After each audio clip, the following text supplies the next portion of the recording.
Bill Jasper with the New American Magazine. I'm here at FreedomFest 2021, and I'm pleased to interview now former Sheriff of Elkhart County, Indiana, now County Commissioner Brad Rogers. Good to see you again. Hi, well, good to be here. It's good to see you again here at this conference.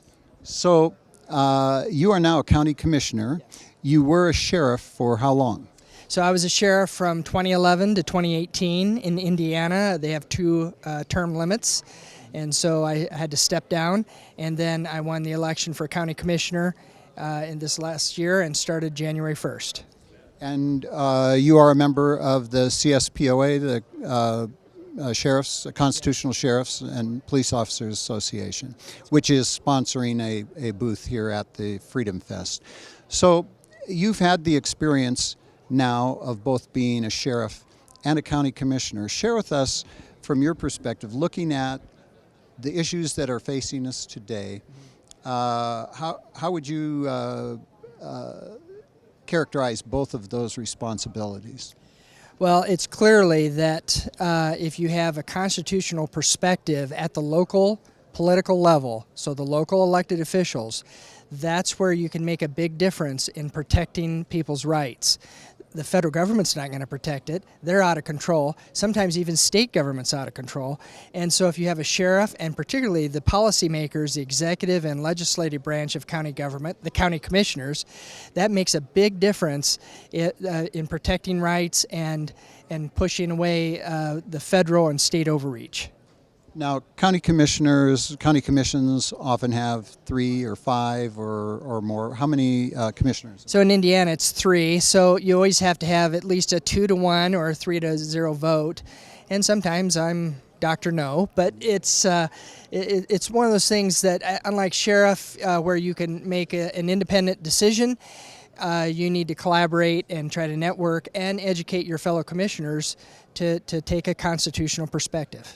Now, what are some of the issues vis-a-vis the federal government that you're facing as a county commissioner and that sheriffs are facing with regard to laws and enforcement of laws or claimed laws, and particularly those that conflict with the Constitution and with basic rights? Well, I think one of the most obvious things is the American Rescue Plan funds.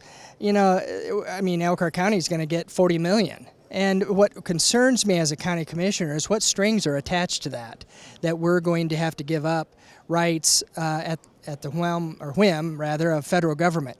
So, but apart from that, you've got gun control, you've got all the COVID nonsense that's going on, and the violation of personal liberties, and that concerns many of us. And so I was instrumental in passing a no vaccine passport resolution that the other county commissioners agreed with.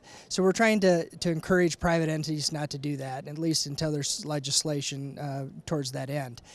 Another thing is just recognizing that we're a constitutional county. We've seen that throughout our nation, that the commissioners and the sheriff are declaring constitutional counties. I'm a proponent of that. I would like to see that happen, and our sheriff's on board. I think I have at least one other commissioner on board, so we're going to work on that next. Well, that sounds exciting. Now, we have a mutual friend, the late Al Foreman. He was a great patriot in your area, and I understand you knew him for quite a few years. Oh yes, my wife and I had dinner at his house. Al was really instrumental in educating me on constitutional government. And, elected officials and even, police officers, sheriffs, they're all at different levels of education. So it's important that we have people out in the community like Al Foreman and yourself who will help us understand that. And then you have people that grow into that and then take off and start protecting people's rights. Right. He was a chapter leader, section leader for the John Birch Society, and he had me come out there many years ago and speak, and he did a wonderful job of educating a whole generation of constitutionalists. Well, thank you very much, and we'll be back in touch. Let us know what's happening out there in Elkhart. Thanks, William. Appreciate you being here.